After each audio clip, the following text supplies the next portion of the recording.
മറക്കാൻ പഠിക്കുമെന്നാ തോന്നുന്നത്. ലൈവ് ഇടുക മാതാജി ഉണ്ടായിരുന്നു. യാഥാമിതം സർവം വ്യക്തമൂർത്തിനവസ്ഥാനി സർവഭൂതാനി അചാരം ദേശവസ്ഥിത. കൃഷ്ണ ഹരേ കൃഷ്ണ കൃഷ്ണ കൃഷ്ണ ഹരേ ഹരേ ഹരേ രാമ രാമ രാമ ഹരേ ഹരേ ഹരേ കൃഷ്ണ കൃഷ്ണ കൃഷ്ണ ഹരേ ഹരേ. ഈശ്വരദർശനേ സർവം ശ്രീകൃഷ്ണാർപ്പണമസ്തു. കണ്ടാല് മതി വരുന്നില്ല.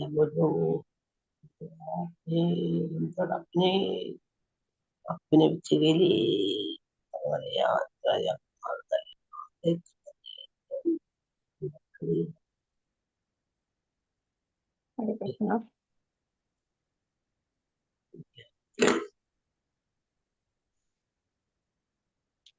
പതനിഗ്രഹായ പരമം ഗുഹ്യമധ്യാത്മസഞ്ജിതം യത്തയോക്തം രജസ്തേന മോഹോയം മൃഗതോ മമ. അച്ഛൻ പറഞ്ഞ പരമഗുഹ നമ്മ തുടങ്ങാം. ഓം നമോ ഭഗവതേ വാസുദേവായ. ഓം നമോ ഭഗവതേ വാസുദേവായ.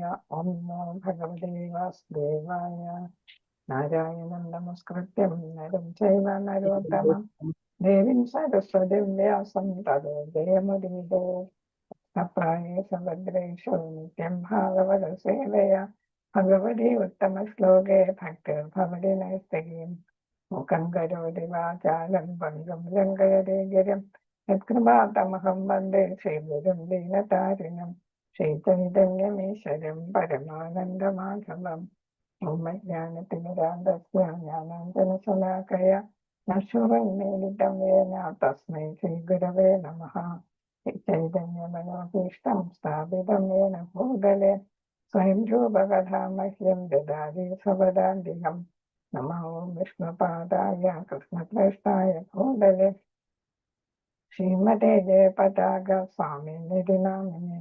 നമാചാര്യപാദായ നിധാകൃതപ്രദായിനെ ഗൗരകഥാധാമതായ നഗരഗ്രാമതാരിണെ.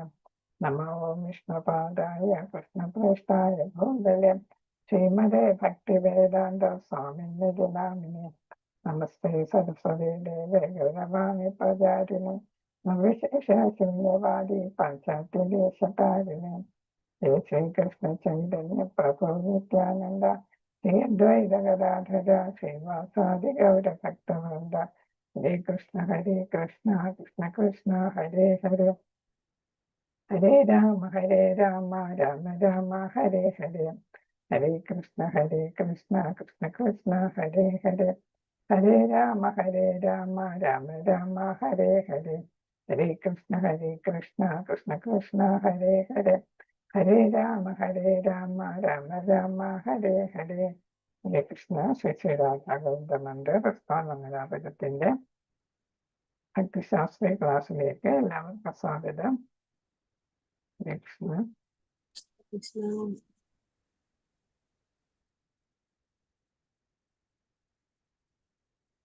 നമ്മളിന്ന് പുതിയ അധ്യായത്തിലേക്ക് കടക്കുകയാണ്.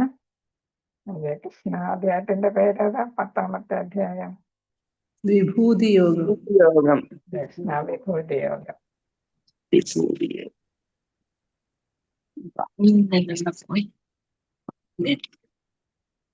ഭഗവാൻ അർജുനന് ഭഗവാന്റെ എല്ലാ ഐശ്വര്യങ്ങളെ കുറിച്ചും പരിചയപ്പെടുത്തി കൊടുക്കുകയാണ്. ഈ യോഗയിലൂടെ 10ാമത്തെ യോഗത്തിലൂടെ എല്ലാം പറഞ്ഞ് പരിചയപ്പെടുത്തുകയാണ്.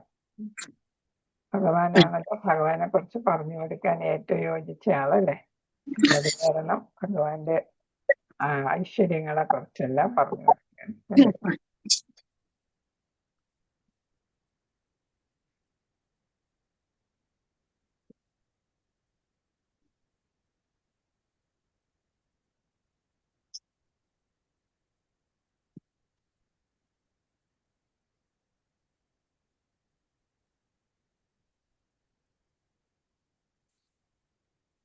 മാതാജി അറ്റൻഡൻസ് കുറവ് സമയമായിട്ട് 16 പേരെ കയറിയിട്ടുള്ളു.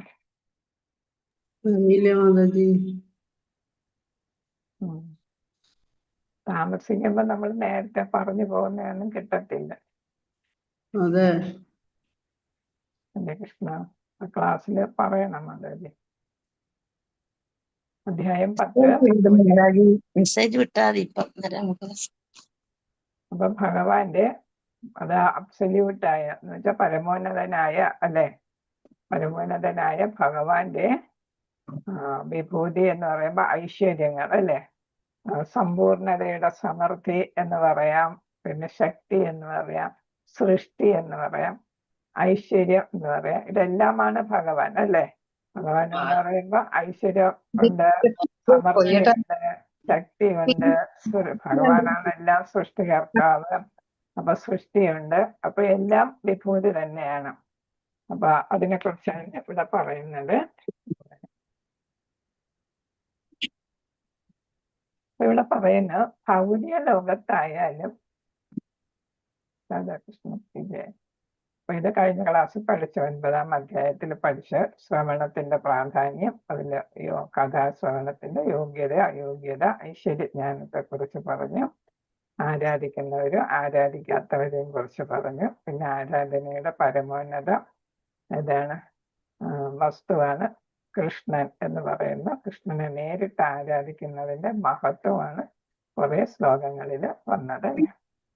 എല്ലാവരും അതൊക്കെ പഠിച്ചു എന്ന് വിചാരിക്കുകയാണ്. അപ്പൊ ഇതില് നമുക്ക് 42 ശ്ലോകമാണ്. അപ്പൊ ഇവിടെ വിഭൂതി എന്ന് പറയുമ്പോ ഏതാണ് ഭൗതിക ലോകത്തായാലും, വിഭൂതി എന്ന് പറയുമ്പോ ഐശ്വര്യം എന്ന് പറയാം അല്ലെ, ഭഗവാന്റെ ഐശ്വര്യങ്ങൾ, അബ്സല്യൂട്ട് ട്രൂത്തായ പരമോന്നതനായ ഭഗവാന്റെ ഐശ്വര്യങ്ങൾ, ശക്തി എന്നൊക്കെ പറയാം. ശക്തിയെല്ലാം നമ്മൾ ഓരോ ഏത് കണ്ടാലും, ഏത് സൃഷ്ടി കണ്ടാലും, അപ്പൊ സൃഷ്ടി എന്നും പറയും, ശക്തി എന്നും പറയും, ഐശ്വര്യം എന്നും എല്ലാം ഏതിനർത്ഥം വരും? വിഭൂതിക്ക് അർത്ഥം വരും. നമ്മൾ ഓരോന്ന് കാണുന്നതും ഭഗവാന്റെ ശക്തി. ഓരോ സൃഷ്ടിയും ഭഗവാന്റെ ശക്തിയാണ് അല്ലെ, ഓരോ സൃഷ്ടിയും ഭഗവാന്റെ ഐശ്വര്യം തന്നെയാണ് അല്ലെ. അപ്പൊ എല്ലാം അതുകൊണ്ട് ഈ അർത്ഥങ്ങളെല്ലാം അതിനും വരും. അതിൽ കൂടുതലായിട്ട് നമ്മൾ ഉപയോഗിക്കുന്നത് ഐശ്വര്യം. മറ്റതെല്ലാം സൃഷ്ടിയും ശക്തിയും എല്ലാം ഐശ്വര്യത്തിൽ പെടുന്നുണ്ട്. അപ്പൊ നമ്മൾ ഈ ഭൗതിക ലോകത്ത് കാണുന്ന 14 ലോകങ്ങള്, 28 നരകങ്ങൾ എല്ലാം കാണുന്നുണ്ടല്ലോ ഭൗതിക ലോകത്ത്.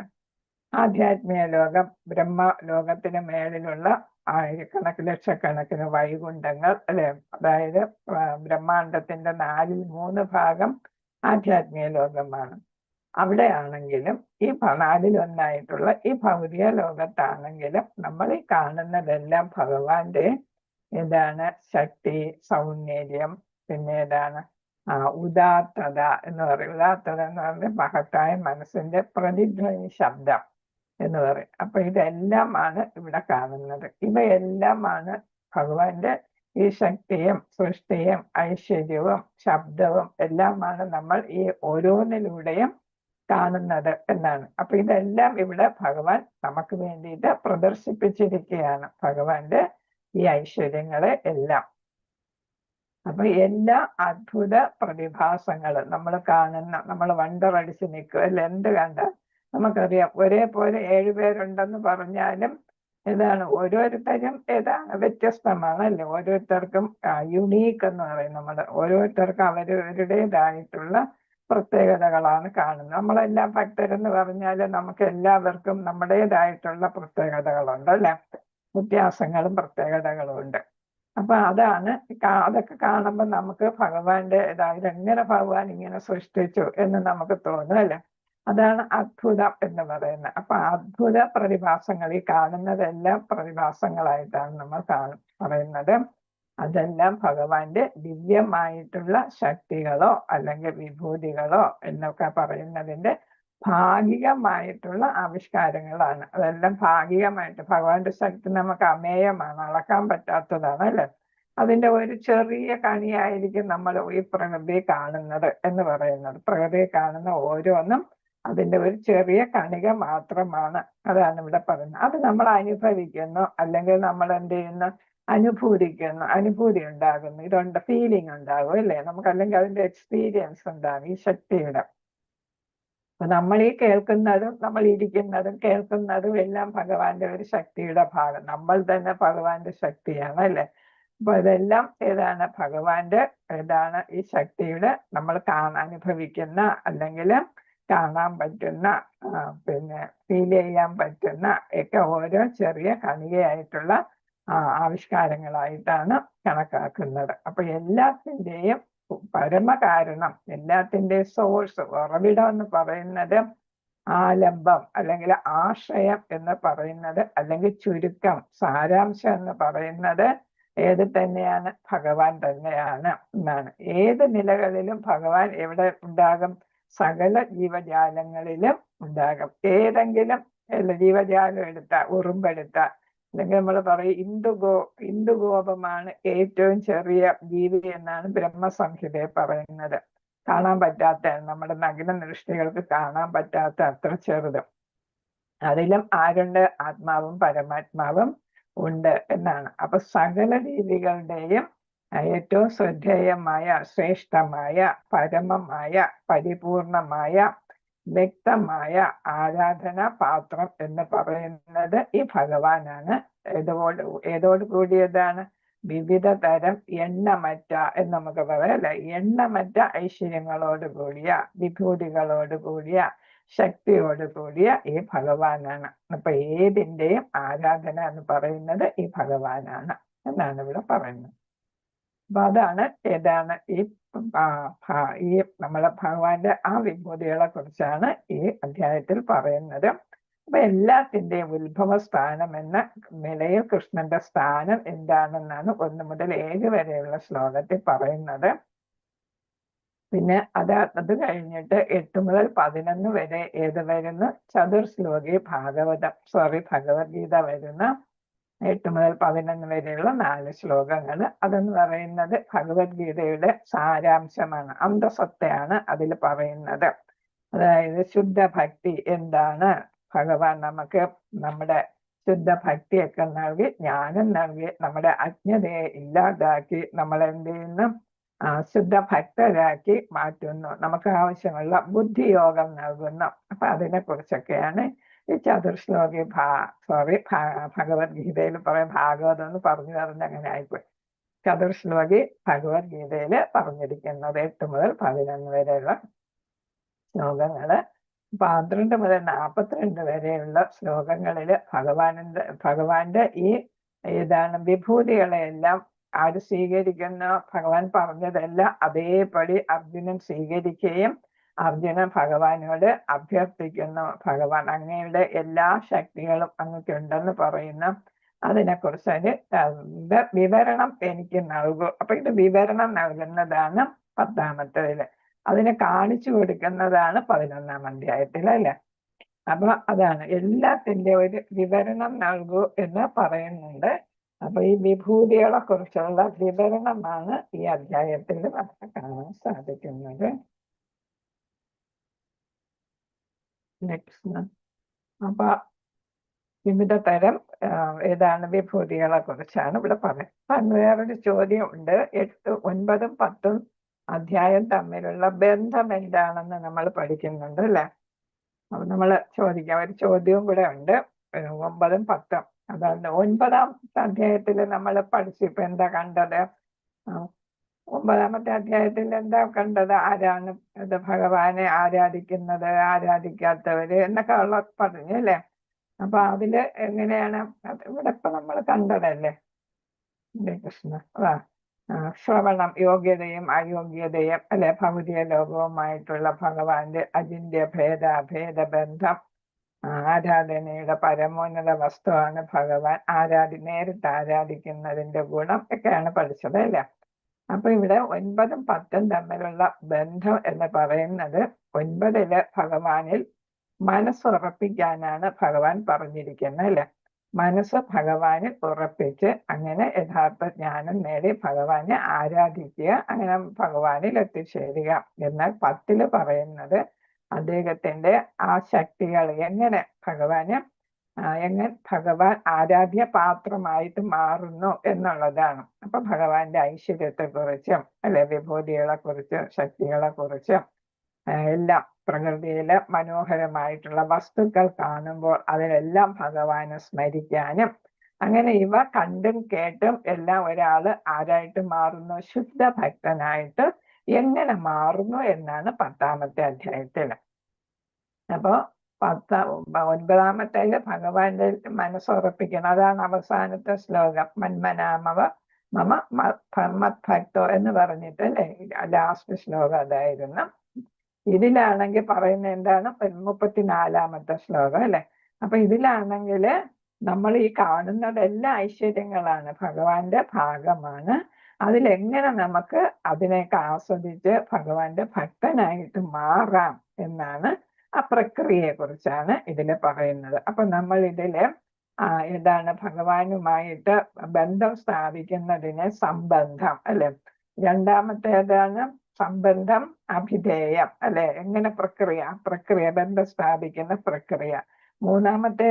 ഏതാണ് പ്രയോജനം അല്ലെ, നമുക്ക് അതിന്റെ ഫലം എന്താണ്. നമ്മൾ ആദ്യത്തെ ഭാഗവതത്തിൽ ആദ്യത്തെ കേൾക്കുന്നതാണ് അല്ലെ, എന്താണ് ഭഗവാനുമായിട്ട് ബന്ധം സ്ഥാപിക്കുന്നതും പിന്നെ ഭക്തിയുടെ പ്രക്രിയയും അതുകൊണ്ട് കിട്ടുന്ന ഫലത്തെക്കുറിച്ചും നമ്മൾ ആദ്യത്തെ അധ്യായത്തിൽ തന്നെ പഠിക്കുന്നതാണ്.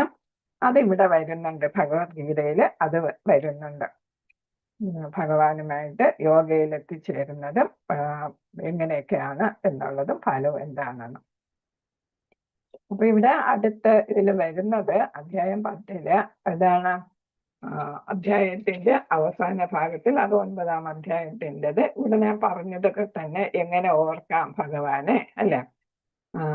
ഭഗവാനെ ശ്രദ്ധ കേന്ദ്രീകരിച്ച് ശുദ്ധ ഭക്തനാകണമെന്നാണ് 9-ൽ പറഞ്ഞത്. 10-ാമത്തേല് കൃഷ്ണന്റെ ഐശ്വര്യങ്ങളുടെ വിവരണത്തിൽ ശ്രദ്ധ കേന്ദ്രീകരിക്കുന്നു. അത് കേൾക്കുന്നതിലൂടെ ഭക്തി വർദ്ധിക്കാം. അപ്പൊ നിങ്ങൾക്കൊരു ചോദ്യമുണ്ട്, 9-ഉം 10-ഉം തമ്മിലുള്ള ബന്ധം എന്താന്ന് മനസ്സിലായല്ലോ. അപ്പൊ ശുദ്ധ ഭക്തനായിട്ട് മാറും, സ്ക്രീൻഷോട്ട് എടുത്തോളം. അപ്പൊ ശുദ്ധ ഭക്തനായിട്ട് മാറാനായിട്ട് ഇത് നമ്മളെ സഹായിക്കും എന്നുള്ളതാണ് ഇവിടെ നമുക്ക് 10-ാമത്തേന്റെ പ്രത്യേകതയായിട്ട് വരുന്നത്. നമ്മൾ 12 മുതൽ 18 വരെ കൃഷ്ണന്റെ പരമദിവ്യോത്തമ പുരുഷനായ ഭഗവാനെ കുറിച്ച് അർജുനൻ മനസ്സിലാക്കുന്ന 19 മുതൽ 42 വരെയുള്ള ശ്ലോകങ്ങളിൽ ഭഗവാൻ എന്ത് ചെയ്യുന്നു, വിവിധ അഭ്യർത്ഥന പ്രകാരം ഭഗവാൻ വിവിധ വിഭൂതികളുടെ ഏറ്റവും പ്രത്യേകമായിട്ടുള്ള കാര്യങ്ങൾ മാത്രം പറയുന്നു. സ്പെഷ്യൽ ആയിട്ടുള്ള കാര്യങ്ങൾ മാത്രമേ പറയുന്നുള്ളൂ. കാരണം എന്താ, അനന്തന് പോലും പറഞ്ഞാല് തീർക്കാൻ പറ്റത്തില്ല. അതുകൊണ്ട് എന്താണ്, കുറച്ച് കാര്യങ്ങൾ മാത്രമേ, ഏറ്റവും സവിശേഷമായ കാര്യങ്ങൾ മാത്രമേ ഭഗവാൻ പറഞ്ഞു കൊടുക്കുന്നുള്ളൂ എന്നാണ് ഇവിടെ പറഞ്ഞത്. ഹരേ കൃഷ്ണ. അപ്പൊ 1 മുതൽ 3 വരെയുള്ള ശ്ലോകങ്ങളിൽ എന്താണ് പറയുന്നത്, എല്ലാറ്റിന്റെയും ഉത്ഭവ സ്ഥാനം എന്ന നിലയിൽ കൃഷ്ണന്റെ സ്ഥാനം എന്താണ് എന്നാണ് 1 മുതൽ 7 വരെയുള്ള ശ്ലോകങ്ങളിൽ പറയുന്നത്. ഹരേ കൃഷ്ണ. ശ്ലോകങ്ങൾ ആരെങ്കിലും പഠിച്ചോ? 34-ാമത്തെ ശ്ലോകം ആരെങ്കിലും പഠിച്ചോ? ഭക്തോ വൈശ്യയുക്തം തേ ആത്മാനം ഉത്തരായണ. അടുത്ത 10-ാമത്തെ അധ്യായം തുടങ്ങുന്നു. ഓം നമോ ഭഗവതേ വാസുദേവായ. ശ്രീമദ് ഭഗവത്ഗീത 10-ാമോധ്യായ വിഭൂതിയോഗ. ശ്രീ ഭഗവാനുവാച. അപ്പൊ ഇവിടെ 8-ാമത്തെ അധ്യായത്തില് 2-ാമത്തെ ശ്ലോകം കഴിഞ്ഞപ്പോ പിന്നെ അർജുനൻ സംസാരിക്കുന്നില്ല. അർജുനനല്ല ഇതുവരെ സംസാരിക്കുന്നത് ഭഗവാൻ, ഇപ്പോഴും സംസാരിക്കുന്നത് ഭഗവാനാണ്.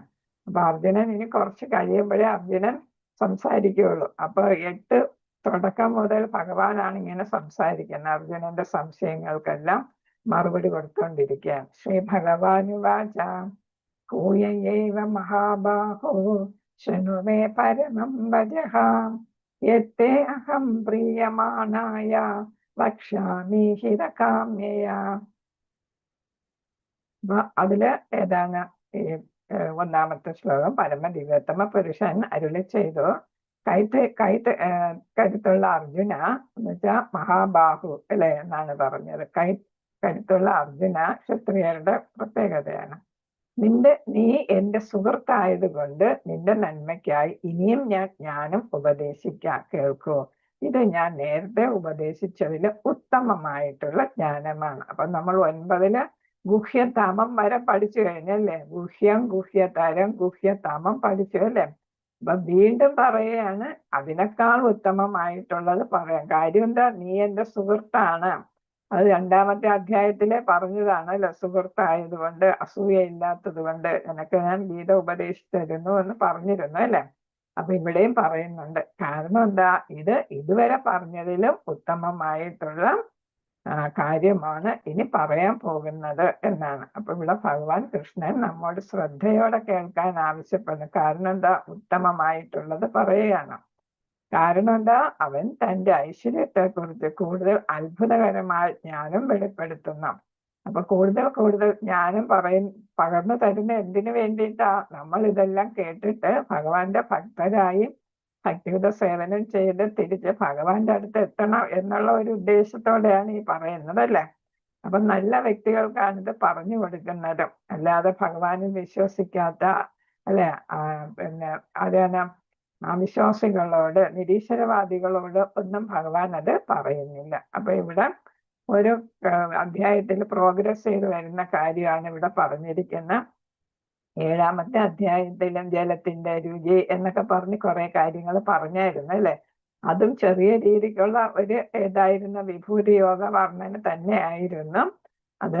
പിന്നെ 9-ാമത്തെ അതില് പറഞ്ഞു. അപ്പൊ അത് എങ്ങനെ പ്രവർത്തിക്കുന്നു എന്ന് ഭഗവാൻ ശക്തികളെ കുറിച്ച് 3 തരം പുരുഷ ശക്തികളെ കുറിച്ച് അവതാരങ്ങളെ കുറിച്ചൊക്കെ അതിൽ പറഞ്ഞിരുന്നു.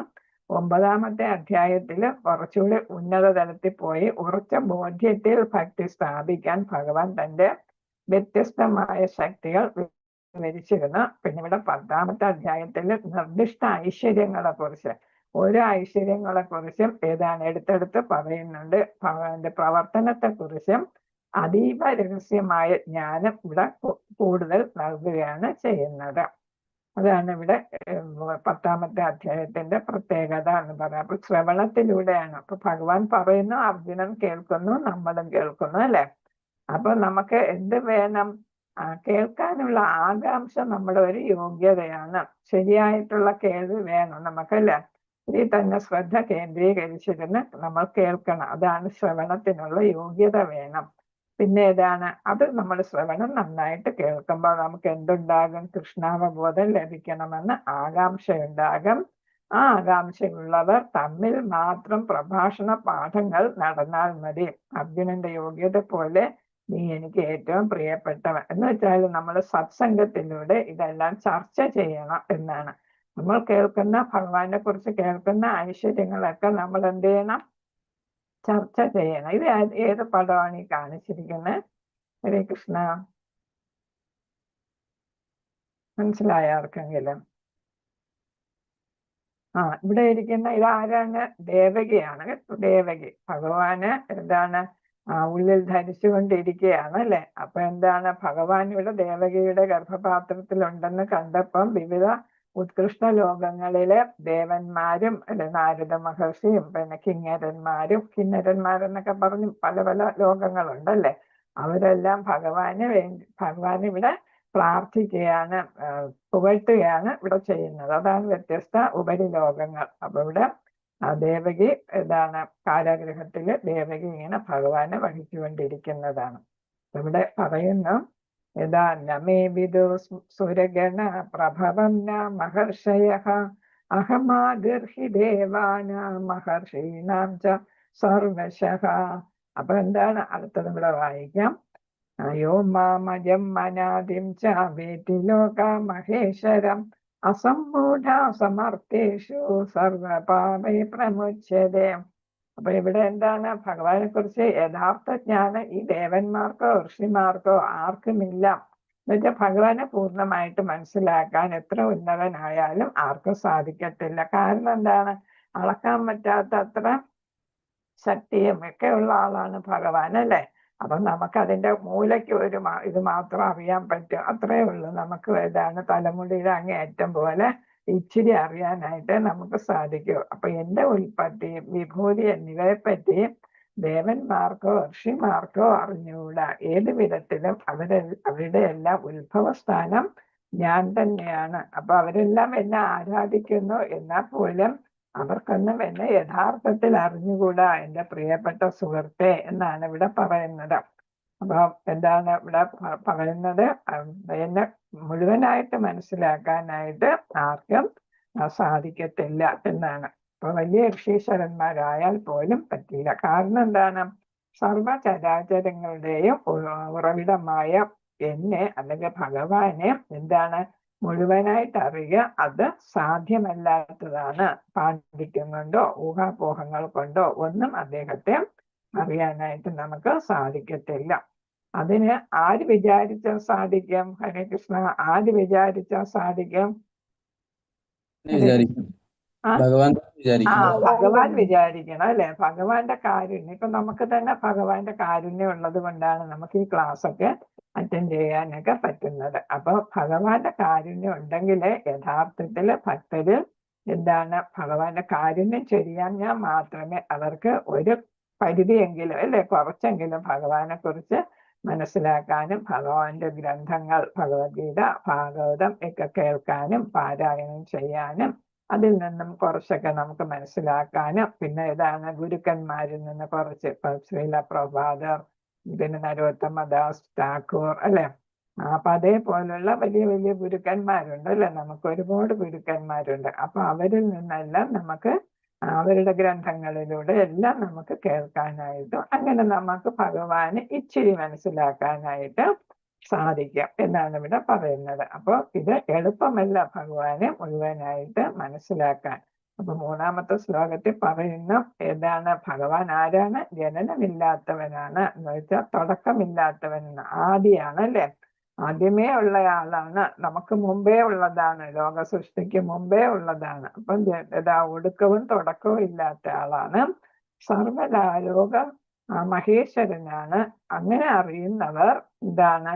വ്യാമോഹം തീർന്ന് പാപമുക്തനാകുന്നു. അപ്പൊ അവർക്ക് എന്താണ്?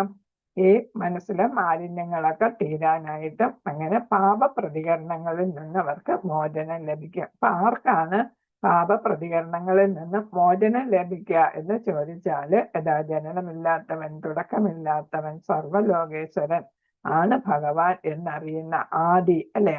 ആണ് ഭഗവാൻ എന്ന് അറിയുന്നവർക്ക് സർവദേവന്മാരുടെ ദേവനാണ് ഭഗവാൻ എന്നറിയുന്ന ആളിന്, പരമനിയന്ത്രകനാണ് ഭഗവാൻ എന്നെ അറിയുന്ന ആളിന്, സർവഗ്രഹങ്ങളുടെയും നിയന്താവാണ്, സൃഷ്ടികർത്താവാണ് എന്നറിയുന്ന ആൾക്ക് ഭഗവാനെ മനസ്സിലാക്കാനായിട്ട് സാധിക്കൂ. അങ്ങനെ മോചനം മനസ്സിലായാലാണ് അതനുസരിച്ച് പ്രവർത്തിച്ച് മോചനം കിട്ടുക. അത് സാധിക്കൂ എന്നാണ് ഇവിടെ പറയുന്നത്. അപ്പൊ ദേവകി വസുദേവന്റെ പുത്രനായിട്ട് നാരായണ രൂപത്തിലാണ് ഭഗവാൻ അവതരിച്ചെന്ന് നമുക്കറിയാം അല്ലെ? അപ്പൊ ദേവകി ആവശ്യപ്പെട്ട് ആരെങ്കിലും കണ്ടാല് പ്രശ്നമാകും എന്ന് ആവശ്യപ്പെട്ടപ്പോഴാണ് ഭഗവാൻ എന്താണ് അന്തരംഗ ശക്തിയാൽ യോഗമായയുടെ ശക്തിയാൽ എന്ത് ചെയ്ത് ഇതായിട്ട് മാറിയത്? ഇരുഭുജങ്ങളുള്ള സാധാരണ കുഞ്ഞിനെ പോലെ മാറിയത്. അപ്പൊ ആ ഭഗവാൻ എന്താണ് ഭക്തന്റെ അപേക്ഷ പ്രകാരമാണ് അവിടെ ഭഗവാൻ പ്രവർത്തിച്ചത് എന്നുള്ളതാണ് നമ്മൾ അതിൽ നിന്ന് മനസ്സിലാക്കുന്നത്. അപ്പം ഭഗവാൻ കാരുണ്യം ചൊരിഞ്ഞാല് നമുക്ക് ഭഗവാനെ കുറിച്ച് മനസ്സിലാക്കാനായിട്ട് പറ്റും. ഇനി 4-5 ശ്ലോകങ്ങളില് ഭഗവാന്റെ നല്ലതും ചീത്തയുമായിട്ടുള്ള ഗുണങ്ങളെ കുറിച്ചാണ് പറയുന്നത്. ഈ ഗുണങ്ങൾ നമ്മുടെ ഭൗതികതയിൽ നമ്മൾ കാണുന്ന നല്ലതും ചീത്തയുമായിട്ടുള്ള ഗുണങ്ങളെല്ലാം ഭഗവാനിൽ നിന്നാണ് ഉത്ഭവിച്ചത്. പോസിറ്റീവ് നെഗറ്റീവ് ആയിട്ട് നമ്മൾക്ക് നല്ലതുകൊണ്ട് ചീത്ത സ്വഭാവമുണ്ട് അല്ലേ? അപ്പൊ രണ്ടും ഭഗവാനിൽ. എന്തുകൊണ്ട് ചീത്ത സ്വഭാവം എന്ന് വെച്ചാല് നമ്മൾ പറയുന്ന ഉദാഹരണം ഉപമ പറയുന്നത് സൂര്യൻ പ്രകാശിക്കുന്നു അല്ലെ? അപ്പൊ സൂര്യപ്രകാശം നമ്മൾ സൂര്യന്റെ നേർക്ക് നോക്കുമ്പോൾ നമുക്ക് സൂര്യപ്രകാശം കാണാം. പക്ഷെ എന്താണ് നേർക്ക് നോക്കി നിൽക്കുമ്പോ തന്നെ നമ്മുടെ മറു സൈഡിൽ എന്ത് വരും? നമ്മുടെ ഷാഡോ വരും അല്ലെ? ഷാഡോ എന്താ മലയാളം എന്താ പറയുക? ഷാഡോ നിഴൽ വരും അല്ലെ? അപ്പൊ അങ്ങനെ അപ്പൊ സൂര്യനെ കാണുകയും ചെയ്യും, അതേസമയം നിഴലും കാണും. അതിന് പിന്നെ ആചാര്യന്മാർ കൊടുത്തിരിക്കുന്ന നിർവചനം എന്താന്ന് വെച്ചാല് നമ്മള് ഭഗവാനെ ഭഗവാനെ നമ്മൾ സമീപിക്കാനായിട്ട് നോക്കുമ്പോൾ, പ്രാപിക്കാനായിട്ട് നോക്കുമ്പോൾ, അല്ലെങ്കിൽ ഭഗവാന്റെ ധർമ്മങ്ങളെല്ലാം ഭഗവാൻ ഉപദേശിച്ചതെല്ലാം നമ്മൾ അതേപോലെ ശ്രദ്ധിച്ച് മനസ്സിലാക്കി പാലിക്കാൻ നോക്കുമ്പോൾ നമുക്ക് ഗുണങ്ങളെ ഉണ്ടാകും. പക്ഷെ നമ്മൾ ആ ധർമ്മത്തിൽ നിന്നും വ്യതിചലിക്കുമ്പോൾ, നമ്മൾ അധർമ്മ മാർഗത്തിലൂടെ പോകുമ്പോൾ നമ്മൾ ഭഗവാനിൽ നിന്ന് അകന്നകന്ന് പോകുന്നു. അങ്ങനെ അകന്നു പോകുമ്പോൾ നമുക്ക് എന്താണ് ദോഷഫലങ്ങൾ ഉണ്ടാകും. അപ്പൊ എപ്പോഴും നമ്മൾ ഭഗവാനുമായിട്ട് അടുത്ത് നിൽക്കാൻ നോക്കിയാല് നമുക്ക് എന്ത് കിട്ടുമെന്നാണ്? പുണ്യങ്ങൾ കിട്ടും, അല്ലെങ്കിൽ നല്ല ഗുണങ്ങൾ കിട്ടും. ഭഗവാനിൽ നിന്ന് അകന്നു പോകുന്നത് ഭഗവാന്റെ വാക്കുകൾ നമ്മൾ ശ്രവിക്കാതിരിക്കുമ്പോഴാണ്, അല്ലെ? തന്നിഷ്ടത്തിന് പ്രവർത്തിക്കുമ്പോഴാണ്. അപ്പോഴും നമുക്ക് എന്തുവരും? ദോഷങ്ങൾ വരും. അപ്പൊ ഒരു 20 സദ്ഗുണങ്ങളെ കുറിച്ച് ഇവിടെ എടുത്തു പറയുന്നു. അതായത് നല്ലതായാലും ചീത്തയായാലും എല്ലാം ഭഗവാനിൽ നിന്ന് ഉത്ഭവിക്കുന്നു. ഈ ഗുണങ്ങൾ അല്ലാതെ വേറെ ഗുണങ്ങൾ ഈ ഭൗതിക ലോകത്ത് നമുക്ക് കാണാനായിട്ട് സാധിക്കത്തില്ല എന്നാണ് ഇവിടെ പറയുന്നത്. ബുദ്ധിർജ്ഞാനം അസമ്മോഹ ക്ഷമാ സത്യം ദമാ ശമഃ സുഖം ദുഃഖം ഭവോ അഭവോ അഭാവോ ഭയം ച അഭയം ഏവ ച. അപ്പൊ ബുദ്ധിയായാലും ജ്ഞാനമായാലും അസമ്മോഹമായാലും ക്ഷമയായാലും സത്യം ദമ ശമ, പിന്നെ ഏതാണ് സുഖം ദുഃഖം ഭാവം അഭാവം ഭയം അഭയം, എല്ലാം തന്നെ ഭഗവാനിൽ നിന്ന് ഉളവായതാണ്, ഉടലെടുത്തതാണ്. എല്ലാത്തിന്റെ ഉറവിടം ഭഗവാനാണ്. അപ്പൊ അതൊക്കെ ഈ ഗുണങ്ങളെല്ലാം എന്താണ്? ഭഗവാനിലുള്ള ഗുണങ്ങളൊക്കെ നമുക്ക് അതിന്റെ പോസിറ്റീവ് ആയിട്ടുള്ള ഗുണങ്ങൾ ഭഗവാൻ പറയുന്നത് കേട്ട് നമുക്ക് വികസിപ്പിച്ചെടുക്കാം. അതേസമയം അതിൽ വരുന്ന നെഗറ്റീവ് ആയിട്ടുള്ളത് ഭഗവത് ഏതാണ്? സേവ കൊണ്ട് നമുക്ക് ഇല്ലാതാക്കാം. ഇപ്പൊ ദുഃഖം നമുക്ക് വേണ്ടാത്ത ഒരു കാര്യമാണ്, അല്ലെ? അത് നമുക്ക് എന്താക്കാം? ഇല്ലാതാക്കാം, അല്ലെ? ഭയം അത് നമുക്ക് വേണ്ടാത്തതാണ്, അത് നമുക്ക് ഇല്ലാതാക്കാം, അല്ലെ? അപ്പം വേണ്ടാത്ത കാര്യങ്ങളൊക്കെ നമുക്ക് ഇല്ലാതാക്കാം എന്നാണ് പറയുന്നത്. അപ്പൊ വേണ്ട കാര്യങ്ങളെല്ലാം സുഖം നമുക്ക് വേണം, ദുഃഖം നമുക്ക് വേണ്ട. അപ്പൊ വേണ്ടാത്ത കാര്യങ്ങൾ നമുക്ക് ഭഗവാന്റെ സേവ കൊണ്ട് ഇല്ലാതാക്കുകയും വേണ്ട കാര്യങ്ങൾ ഭഗവാന്റെ സേവ കൊണ്ട് നമുക്ക് വികസിപ്പിക്കുകയും ചെയ്യാം എന്നാണ് ഇവിടെ പറയുന്നത്. അപ്പൊ ബുദ്ധി ശരിയായി എല്ലാം മനസ്സിലാക്കാനായിട്ട് ഇവിടെ കൊടുത്തിട്ടുണ്ട്. അടുത്തതില് കുറച്ച് കൊടുത്തിട്ടുണ്ട്. ശരിയായ കാഴ്ചപ്പാടിലൂടെ വിശകലനം ചെയ്യാനുള്ള കഴിവ്, ജ്ഞാനം, അറിവ് എന്ന് പറയുന്നത് ആത്മാവ്, പരമാത്മാവ്, ജഡം എന്താണ്, ശരീരം എന്താണ്, അതിൻ്റെ എല്ലാം വ്യത്യാസം നമ്മൾ മനസ്സിലാക്കുന്നത്. അതൊന്നും നമുക്ക് ഭൗതിക വിദ്യാഭ്യാസം കൊണ്ട് നേടാൻ പറ്റുന്നതില്ല. പിന്നെ ഏതാണ്? സംശയമില്ലായ്മ, അതാണ് അസമ്മോഹ എന്ന് പറയുന്നത്. സംശയമില്ലായ്മ എന്ന് വെച്ചാൽ സങ്കോചമില്ലാതെ എല്ലാ കാര്യങ്ങളും, ആധ്യാത്മിക കാര്യങ്ങളൊക്കെ പഠിക്കാനും മനസ്സിലാക്കാനും സത്സംഗത്തിലൂടെ ചേർന്ന് അപഗ്രഥിക്കാനും ഒക്കെ സാധിക്കുന്നത്. സുഖദുഃഖങ്ങൾ, അപ്പൊ അത് കൃഷ്ണാവബോധത്തിന് അനുകൂലമായോ പ്രതികൂലമായോ ആയിട്ടുള്ള കാര്യങ്ങൾ. സുഖം എന്ന് വരുന്നത് ഭഗവാന്റെ ധർമ്മങ്ങൾ നമ്മൾ മനസ്സിലാക്കി പ്രവർത്തിക്കുമ്പോൾ, ദുഃഖം വരുന്നത് അതിനെതിരായിട്ട് നമ്മൾ മൂവ് ചെയ്യുമ്പോഴാണ് ദുഃഖം വരിക എന്നുള്ളതാണ്. ക്ഷമ എന്ന് വെച്ചാൽ എന്താണ്? എല്ലാം മറ്റുള്ളവരുടെ ചെറിയ കാര്യങ്ങൾ കൂടി നമ്മൾ ശ്രദ്ധിക്കുക.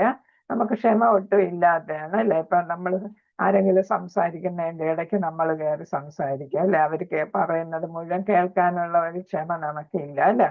അപ്പൊ അതാണ് നമ്മൾ പെട്ടെന്ന് തന്നെ കാര്യങ്ങൾ ചെയ്യാനായിട്ട് നമുക്ക് ക്ഷമയോടെ മനസ്സിലാക്കി ചെയ്യാനായിട്ട് നമ്മൾ പറ്റത്തില്ല. കുട്ടികളുടെ കാര്യം വരുമ്പോഴാണ് നമുക്ക് ക്ഷമ ഏറ്റവും ആവശ്യമായിട്ട് വരുന്നത്. അവർ പറയുന്ന കാര്യങ്ങളൊക്കെ കേൾക്കാനും അതിന് ശരിയായിട്ടുള്ള പരിഹാരം കണ്ടുകൊടുക്കാനും നമുക്ക് സാധിക്കണം. അപ്പൊ അതിന് നമുക്ക് ക്ഷമ ആവശ്യമാണ്. ശമഹ, മനോനിയന്ത്രണം, അതും നമുക്ക് ആവശ്യമാണ്. എന്താണ്? നമ്മൾ ഇന്ദ്രിയ സുഖത്തിന് വേണ്ടിയിട്ട് പോകുന്നതും മനസ്സിനെ നിയന്ത്രിച്ച് ചിന്തകളിൽ നിന്ന്, അനാവശ്യ ചിന്തകളിൽ നിന്നും മാറ്റിയെടുക്കാനും. അപ്പൊ അനാവശ്യ ചിന്ത എന്ന് പറയുന്ന ധനസമ്പാദനം അങ്ങനെയുള്ള കാര്യങ്ങൾക്ക് കൂടുതൽ പ്രാധാന്യം കൊടുക്കാതെ ആധ്യാത്മികമായിട്ടുള്ള കാര്യങ്ങൾക്ക് കൂടുതൽ ചിന്ത കൊടുക്കുക.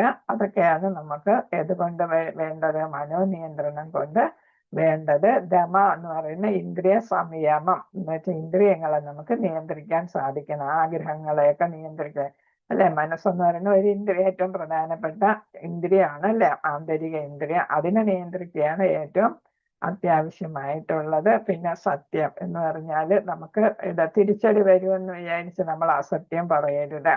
നമുക്ക് എന്തെങ്കിലും നേട്ടമുണ്ടാകുന്ന തരത്തിൽ സത്യത്തിന് നമ്മൾ വളച്ചൊടിക്കരുത്. പിന്നെ സത്യം പറയുമ്പോൾ കേൾക്കുന്ന ആളിന് മനപ്രയാസം ഉണ്ടാകാതിരിക്കുകയും വേണം. ചിലര് പറയും ഞാൻ സത്യമേ പറയൂ, അല്ലെ എന്ന് പറഞ്ഞ് മുഖത്തടിച്ചതുപോലെ പറയുമ്പോൾ കേൾക്കുന്ന ആളിന് എന്താണ്? അത് വിഷമം ഉണ്ടാക്കുന്ന കാര്യമായിരിക്കും, അല്ലെ? അപ്പൊ നമ്മൾ സത്യം പറയണമെങ്കിൽ ഇപ്പൊ നമുക്ക് മറ്റുള്ള ആളിന് ദുഃഖം ഉണ്ടാക്കുന്ന സത്യങ്ങൾ അതനുസരിച്ച് നമ്മൾ പറയാനേ പാടുള്ളൂ. മുഖത്തടിച്ചതുപോലെ സത്യം വെളിപ്പെടുത്താനായിട്ട് പാടില്ല. ദുഃഖമുണ്ടാക്കാത്ത തരത്തിൽ വേണം നമ്മൾ അതൊക്കെ കൈകാര്യം ചെയ്യാനെന്നാണ് പറയുന്നത്. പിന്നെ ഏതാണ് ജനന മരണം, ഭാവോ അഭാവോ. അഭാവോ എന്ന് വെച്ചാൽ ജനനിക്കണം, മരിക്കുന്നത്. മരിക്കണ്ട, നമുക്ക് കാര്യം എന്താ, നമ്മൾ മരിക്കാതെ എവിടെ പോകുന്നു? നമ്മുടെ ആത്മാവ് ധാമത്തിൽ എത്തിച്ചേരുക. അപ്പൊ മരണം ഇല്ല അല്ലെ? അപ്പൊ ജനിച്ചാല് മരണം വരുന്നുള്ളു. അപ്പം നമ്മൾ ധാമത്തിൽ പോയാൽ പിന്നെ നമുക്ക് പുനർജനനം വരുന്നില്ല. അപ്പൊ ആത്മാവിനെ കുറിച്ച് യഥാർത്ഥ ജ്ഞാനം നേടിയാല് നമുക്ക് എവിടെ ചെന്നെത്താം? ധാമത്തിൽ ചെന്നെത്താം. പിന്നെ ജനന മരണം വരുന്നില്ല. ഭയം ഇല്ലായ്മ. ഏറ്റവും വലിയ ഭയം മരണ ഭയമാണ് അല്ലെ? അത് നമുക്ക് ഇല്ലാതാക്കാം. ഭഗവാനിൽ നമ്മൾ ആരാധന ചെയ്യുമ്പോൾ നമുക്ക് നമ്മൾ എവിടെ പോയാലും ഭഗവത് സേവനം മാത്രമേ ലക്ഷ്യമുള്ളൂ എന്ന് വരുമ്പോൾ നമുക്ക് ഭയം വേണ്ടി വരത്തില്ല. നരകത്തിൽ പോകുമോ എന്നൊക്കെ ഉള്ള ഭയമാണ് നമുക്ക് വരുന്നത്. അത് നമുക്ക് ഒഴിവാക്കാനായിട്ട് ഭക്തിയുടെ സേവനത്തിലൂടെ നമ്മുടെ ഹൃദയ മാലിന്യങ്ങളൊക്കെ നീക്കം ചെയ്യുമ്പോൾ പിന്നെ നമ്മൾ നരകത്തിൽ പോകേണ്ടി വരത്തില്ല.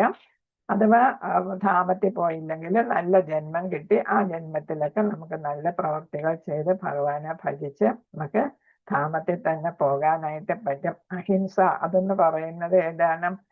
ക്ലേശമുണ്ടാക്കുന്നത്, ആശയക്കുഴപ്പം എന്ന് വെച്ചാൽ മനസ്സാ വാച കർമ്മണ ആരെയും നമ്മൾ ഉപദ്രവിക്കരുത്. മനസ്സുകൊണ്ടോ വാക്കുകൊണ്ടോ പ്രവൃത്തി കൊണ്ടോ മറ്റുള്ളവന് ദോഷം വരുന്ന തരത്തിൽ നമ്മൾ പ്രവർത്തിക്കരുത്. അതാണ് അഹിംസ.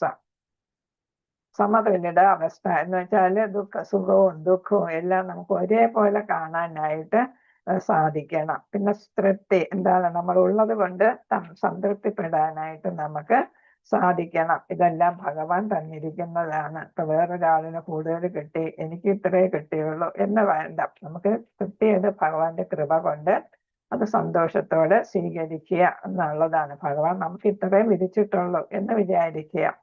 പിന്നെ തപസ് എന്ന് പറയുന്നത് നമ്മൾ ചെയ്യുന്ന ഏകാദശി വ്രതം എടുക്കുക, പിന്നെ ഇങ്ങനെ നമ്മൾ പാരായണം ചെയ്യുക, ഇതെല്ലാം തപസ്സിൽ പെടും. ഫാസ്റ്റിംഗ് എടുക്കുന്ന അല്ലെ, വ്രതങ്ങൾ എടുക്കുന്ന, പലതരത്തിലുള്ള വ്രതങ്ങൾ എടുക്കുന്ന, നമുക്ക് ഇഷ്ടപ്പെട്ടത് വേണ്ടാന്ന് വെക്കുന്നത്, അതൊക്കെ തപസ്സിൽ പെടുക. അല്ലാതെ വനത്തിൽ പോയി തപസ് ചെയ്യണമെന്നല്ല അതുകൊണ്ട് ഉദ്ദേശിക്കുന്നത്. നമ്മൾ ഈ ഭൗതിക കലികാലയുഗത്തില് ഭൗതികതയെ ജീവിക്കുമ്പോൾ നമുക്ക് ഏതൊക്കെ കാര്യങ്ങൾ നമുക്ക് ത്യജിക്കാൻ പറ്റുമോ, ഇഷ്ടപ്പെട്ട കാര്യങ്ങൾ, അതാണ് ദാനം. നമ്മൾ ഇനി പഠിക്കും ദാനം. എല്ലാം ദാനവും ദാനമായിട്ട് കണക്കാക്കത്തില്ല. നമ്മൾ ആർക്ക് എവിടെ വെച്ച് എന്ത് കൊടുക്കുന്നു, എന്തിനു വേണ്ടി കൊടുക്കുന്നു എന്നതാണ്. ഇപ്പൊ കള്ളു കുടിക്കാൻ ദാനം ചെയ്താൽ അതെന്തായത്തില്ല, യഥാർത്ഥ ദാനം ആകത്തില്ല അല്ലെ? അപ്പൊ അതേസമയം നമ്മൾ ഭഗവാനുമായി ബന്ധപ്പെട്ടത് അല്ലെങ്കിൽ ഒരാളുടെ വിദ്യാഭ്യാസത്തിന് വേണ്ടിയിട്ട് കൊടുക്കുന്നു, അതൊക്കെ നമുക്ക് ദാനമായിട്ട് കണക്കാക്കാം. അപ്പൊ നമ്മൾ കൂടുതൽ ദാനം ചെയ്യേണ്ടത് പണമായിട്ടല്ല, പണമോ ആഹാരമായിട്ടല്ല ചെയ്യേണ്ടത്. ഭഗവാനെ കുറിച്ചുള്ള ജ്ഞാനം പകർന്നു കൊടുക്കുന്നതാണ് യഥാർത്ഥത്തിലുള്ള ജ്ഞാനം എന്നാണ് പറയുന്നത്. അല്ലാതെ ഭൗതികമായിട്ടുള്ള ജ്ഞാനം നമ്മൾ ദാനം നൽകിയാലും അത് കൊടുക്കുന്ന ആളും അല്ല, കൈ അറിഞ്ഞു കൊടുക്കണം, പാത്രം അറിഞ്ഞു കൊടുക്കണം. നമ്മൾ ഒരു ചൊല്ലുണ്ട് അല്ലെ, ദാനം. നിങ്ങളൊന്നും കേട്ടിട്ടില്ലേ? പാത്രം അറിഞ്ഞ് ദാനം ചെയ്യണമെന്ന്. അതാണ് ഇവിടെ പറയുന്ന ആർക്ക് എവിടെ വെച്ച് എപ്പോ കൊടുക്കണം, എന്ത് കൊടുക്കണം എന്നുള്ളതാണ് അവിടെ ദാനം എന്ന് പറയുന്നത് കൊണ്ട് ഉദ്ദേശിക്കുന്നത്. പിന്നെ കീർത്തി അപകീർത്തി. അപകീർത്തി വന്നാലും അത് ഭഗവാൻ അത് ആയിരിക്കും നമുക്ക് തന്നിട്ടുള്ളത്. ഇത് കേൾക്കാനുള്ള വിധിയുണ്ട് നമ്മൾ പറയത്തില്ലേ? അപ്പൊ നമ്മൾ ഇത്രയും ചെയ്തിട്ടും ആ ആൾ എന്നെ ഇങ്ങനെ പറഞ്ഞല്ലോ എന്ന് നമ്മൾ പറയും. ചീത്ത പറഞ്ഞല്ലോ, അല്ലെങ്കിൽ എന്നെ മോശമായിട്ട് പറഞ്ഞല്ലോ, ചിത്രീകരിച്ചല്ലോ എന്നൊക്കെ. അപ്പൊ അവിടെ നമ്മൾ മനസ്സിലാക്കേണ്ടത് എന്താണ്? അതിൽ ആ അപകീർത്തിയിലൂടെ നമ്മൾ എന്ത് ചെയ്യണം? ഒരു നിസ്സംഗ ഭാവത്തിൽ എത്താനായിട്ട് നമുക്ക് സാധിക്കണം. ഞാൻ ചെയ്തത് അവന് വേണ്ടിയിട്ടോ അല്ലെങ്കിൽ എനിക്ക് ഭൗതികമായിട്ടുള്ള എന്തെങ്കിലും കിട്ടുമെന്നോ പ്രശസ്തി കിട്ടുമെന്നോ വിചാരിച്ചിട്ടല്ല. ഞാൻ ഭഗവാന് വേണ്ടിയിട്ടാണ് അത് ചെയ്തത്. അപ്പൊ ഭഗവാൻ ഇത് എനിക്ക് കേൾക്കാനായിട്ട് ഉദ്ദേശിച്ചിട്ടുണ്ട്. അപ്പൊ എന്റെ എന്തോ കുഴപ്പം, തെറ്റ് എന്റെ ഭാഗത്ത് നിന്നുണ്ടായി കാണും. അപ്പൊ അതിനെ എനിക്ക് മനസ്സിലാക്കി തരാൻ, അല്ലെങ്കിൽ എനിക്ക് എന്തോ ഒരു അഹംഭാവം ഉണ്ടായിരുന്നു, ഞാൻ ഇങ്ങനെ ചെയ്തല്ലോ, എനിക്ക് പ്രശസ്തി ഉണ്ടായല്ലോ എന്നൊക്കെ ഒരു അഹംഭാവം ഉണ്ടായിരുന്നത് ഇല്ലായ്മ ചെയ്യാനായിട്ട് ഭഗവാൻ തന്ന ഒരു അടിയായിട്ട് അപകീർത്തിയെ നമുക്ക് കണക്കാക്കാം. അപ്പൊ ഒരു നിസ്സംഗ ഭാവത്തിൽ നമ്മൾ ഇരിക്കുകയാണെങ്കിൽ ആരെന്ത് പറഞ്ഞാലും പ്രശംസിച്ചാലും അപകീർത്തിപ്പെടുത്തിയാലും നമുക്കത് ബാധകമാകത്തില്ല. അതിപ്പോ നമുക്ക് കുറെ കാര്യങ്ങളൊക്കെ ഇപ്പൊ നമ്മൾ മനസ്സിലാക്കിയിട്ടുണ്ട്. ആരെങ്കിലും എന്തെങ്കിലും പറഞ്ഞ മുമ്പാണെങ്കിൽ ഭയങ്കര സെൻസിറ്റീവ് ആയിരുന്ന ആളൊക്കെ ആളുകൾ ഇപ്പൊ എന്താണ് നമ്മളൊക്കെ കുറച്ചുകൂടി മനോധൈര്യം വന്നിട്ടുണ്ട് അല്ലേ. ഇതൊന്നും എന്നെ ബാധിക്കുന്നതല്ല എന്ന് നമ്മൾ പറയില്ലേ. കാറ്റ് വീശുന്നിടത്തൊക്കെ വേലി കെട്ടാൻ പറ്റുമെന്നൊക്കെ നമ്മൾ ചോദിക്കത്തില്ലേ. അതേപോലെയാണ്. അപ്പൊ അപകീർത്തി വന്നാലും അതും നമ്മൾ എന്ത് ചെയ്യും, അവഗണിക്കും. അല്ലെങ്കിൽ ഇത് ഭഗവാൻ എന്നെ പരീക്ഷിക്കാൻ വേണ്ടിയിട്ട് തന്നതായിരിക്കും എന്ന് വിചാരിക്കും. അടുത്ത 6-മത്തതിലെ മഹർഷയ സപ്തപൂർവേ ചത്വാര മനവസ്തവ മദ്ഭാവ മാനസാജാത യേശാം ലോകൈമ വ്രജഃ. അപ്പൊ 6 പിന്നെ 7-മത്തെ ശ്ലോകത്തിലും പറയുന്നുണ്ട്. ഏതാം വിഭൂതി യോഗം ച മമയോ വേത്തി തത്വതഃ സോഅഭികമ്പേന യോഗേന യുജ്യതേനാത്ര സംശയഃ.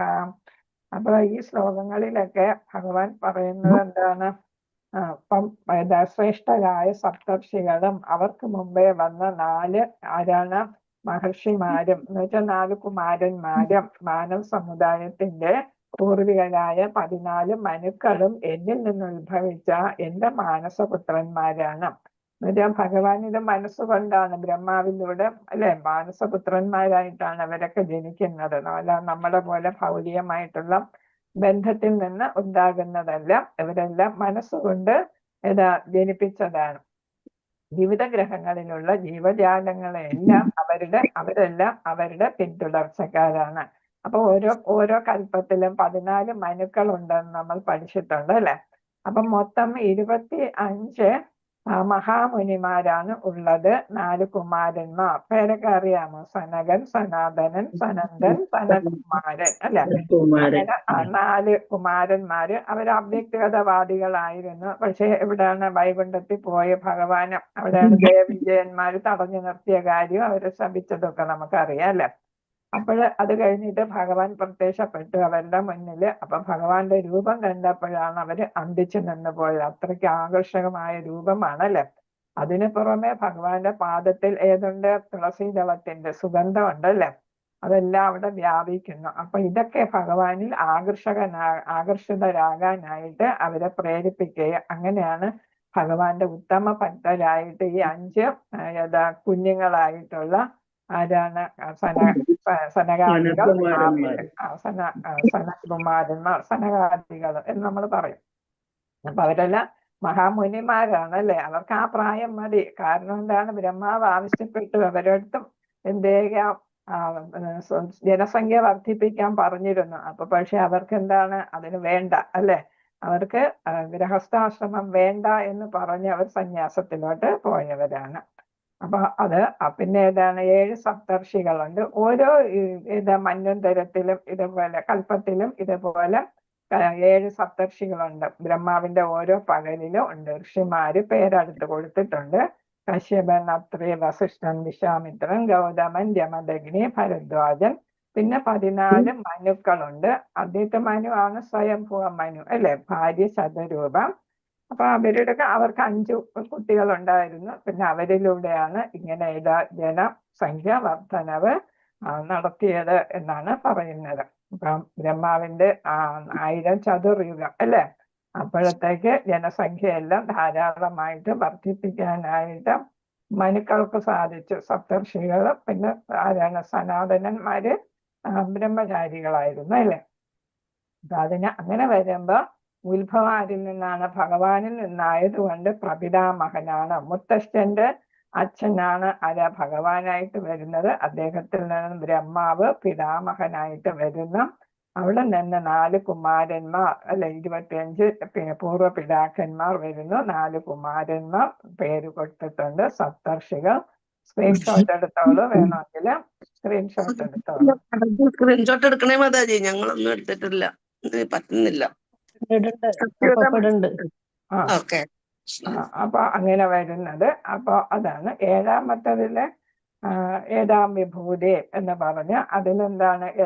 എന്റെ വിഭൂതികളും യോഗശക്തിയും എന്തെന്ന് ശരിയായി ബോധ്യപ്പെട്ടവർ, കലർപ്പില്ലാത്ത ഭക്തിയുത സേവനത്തിൽ മുഴുകുന്നു. ഇതിന് ഏതൊരു സംശയവുമില്ല. അപ്പൊ ഭഗവാന്റെ വിഭൂതികള് എന്താ അതിന്റെ പ്രാധാന്യം എന്ന് പറയുന്നത് ഇവിടെ എല്ലാം എന്താണ്, അവരെല്ലാം എല്ലാ ജനങ്ങളും ഭഗവാന്റെ ഭക്തരായിട്ട് മാറി ആരാധന നടത്തുന്നതൊക്കെയാണ് ഈ ചിത്രം കാണിച്ചിരിക്കുന്നത് അല്ലെ. അപ്പം ഭക്തരായിട്ട് വിഭൂതികളെ കുറിച്ച് മനസ്സിലാക്കിയാൽ അവർക്ക് എന്ത് സാധിക്കും? ഭക്തരായിട്ട് മാറും. യഥാർത്ഥ ഭക്തരായിട്ട് ഭഗവാന് തിരിച്ചു പോകാനായിട്ട് സാധിക്കും എന്നാണ്. കലർപ്പില്ലാത്ത ഭക്തിയുത സേവനത്തിൽ മുഴുകാനായിട്ട് നമുക്ക് ഒരാളിനെ കുറിച്ച് ശരിയായിട്ട് അറിയുമ്പോഴാണ് ആ ആളിനെ കുറിച്ച് ബഹുമാനമൊക്കെ തോന്നുന്നത്. നമ്മളിപ്പോ കുറെ പേരെ പരിചയപ്പെട്ട് അവരെല്ലാം ബൈ ബൈ ഹലോ ഹലോ എന്നൊക്കെ പറഞ്ഞ് നമ്മൾ പോകും. പക്ഷെ നമ്മൾ ആരെങ്കിലുമായിട്ട് അടുത്ത ഇടപഴകുമ്പോഴാണ് ആ ആളിന്റെ മാഹാത്മ്യം നമ്മൾ മഹത്വം മനസ്സിലാക്കുന്നത്. അപ്പോഴാണ് നമുക്ക് അവരോട് ബഹുമാനമൊക്കെ വരുന്നത് അല്ലെ. ചിലർക്ക് നേരെ തിരിച്ചും വരും. എന്ന് വെച്ചാൽ എന്താണ്, അത് യഥാർത്ഥത്തില് മഹാത്മാവെന്ന് പറയാൻ, മഹത്വമുള്ളവരെന്ന് പറയാനില്ലാത്തവരെ നമ്മൾ തള്ളിക്കളയും ചെയ്യും അല്ലെ. അപ്പൊ ഇവിടെ ഭഗവാന്റെ മഹത്വം അറിയുന്നതിന്റെ പ്രാധാന്യം അതാണ് ഇവിടെ പറഞ്ഞിരിക്കുന്നത്. അപ്പൊ അത് അറിഞ്ഞാലേ, ആ ജ്ഞാനം ഉണ്ടായാലേ എന്ത് സാധിക്കും? ഭഗവാന് കൂടുതൽ ഭഗവാന്റെ ഭക്തരാകാനും ഭഗവാനെ തിരിച്ചു പോകാനും അവർ ശ്രമിക്കൂ അല്ലെ. അതാണ് ഇവിടെ പറയുന്നത്. അടുത്ത 8 മുതൽ 11 വരെയുള്ള ശ്ലോകം ചതുർശ്ലോകി ഗീത എന്ന് പറയുന്ന 700 ശ്ലോകങ്ങളുടെ രത്ന ചുരുക്കമാണ് ഈ 4 ശ്ലോകങ്ങൾ എന്നാണ് പറയുന്നത്. 4 ശ്ലോകങ്ങൾ 700 ശ്ലോകത്തിന്റെയും രത്ന ചുരുക്കമാണ്. അതിൽ 8ാമത്തെ ശ്ലോകത്തില് കൃഷ്ണന്റെ വിഭൂതികൾ ചുരുക്കി പറയുന്നു. അതായത് മഹത്വങ്ങൾ മനസ്സിലാക്കിയ ആൾ ശുദ്ധ ഭക്തനായി തീരുന്നു എന്നാണ് അതിന്റെ ചുരുക്കം പറയുന്നത്. 9ാമത്തെ ശ്ലോകത്തില് ശുദ്ധ ഭക്തൻ എങ്ങനെ കൃഷ്ണനെ ആരാധിക്കുന്നു എന്ന് 9ാമത്തെ ശ്ലോകത്തിലും 10, 11 ശ്ലോകത്തില് സ്നേഹത്തോടെയുള്ള ആരാധകരോടുള്ള ഭഗവാന്റെ പ്രതികരണം എങ്ങനെയാണ് എന്നുള്ളതാണ്. അപ്പൊ 1ാമത്തേല് ഭഗവാനെ കുറിച്ച് പറയുന്നത് ചുരുക്കി പറയുന്നു. ശുദ്ധഭക്തന് പറഞ്ഞു കൊടുക്കുന്ന ശുദ്ധഭക്തനാകാൻ വേണ്ടിയിട്ട്. 2ാമത്തതില് എങ്ങനെ ശുദ്ധഭക്തൻ ഭഗവാനെ ആരാധിക്കുന്നു. 3ാമത്തതില് 10ലും 11ലും അങ്ങനെ ആരാധിക്കുമ്പോൾ കൃഷ്ണൻ അവരോട് എങ്ങനെ പ്രതികരിക്കുന്നു എന്നുള്ളതാണ് 3ാമത്തെ 10, 11 ശ്ലോകങ്ങളില് പറയുന്നത്. അപ്പൊ ഇവിടെ 8ാമത്തെ ശ്ലോകത്തില് ഇതെല്ലാം നമ്മൾ ബൈഹാർട്ട് ചെയ്യേണ്ടതാണെന്ന് തോന്നുന്നു അല്ലെ. അഹം സർവസ്യ പ്രഭവോ മത്വ സർവം പ്രവർത്തതേ ഇതി മത്വാ ഭജന്തേ മാം ബുധാ ഭാവ സമന്വിതാഃ. അപ്പൊ ഭൗതിക ആധ്യാത്മിക ലോകങ്ങളുടെ ഉറവിടം ഞാനാണ്, എല്ലാം എന്നിൽ നിന്നാണ് ഉണ്ടായത്. ഇത് പൂർണ്ണമായി അറിയുന്ന ബുദ്ധിമാന്മാർ എന്റെ സേവനത്തിൽ ഏർപ്പെടുകയും എന്നെ ഉള്ളഴിഞ്ഞ് ആരാധിക്കുകയും ചെയ്യും. അപ്പൊ ഇവിടെ ഇതാണ് എല്ലാത്തിന്റെ ഉറവിടം അല്ലെ. ഇതിവിടെ കാരണോദകശായ വിഷ്ണു അല്ലെ. അപ്പൊ ഇത് ഗോലോകത്ത് ഭഗവാൻ നിൽക്കുന്നതാണ്. അപ്പൊ എല്ലാത്തിന്റെ ഉറവിടം എവിടെയാണ്?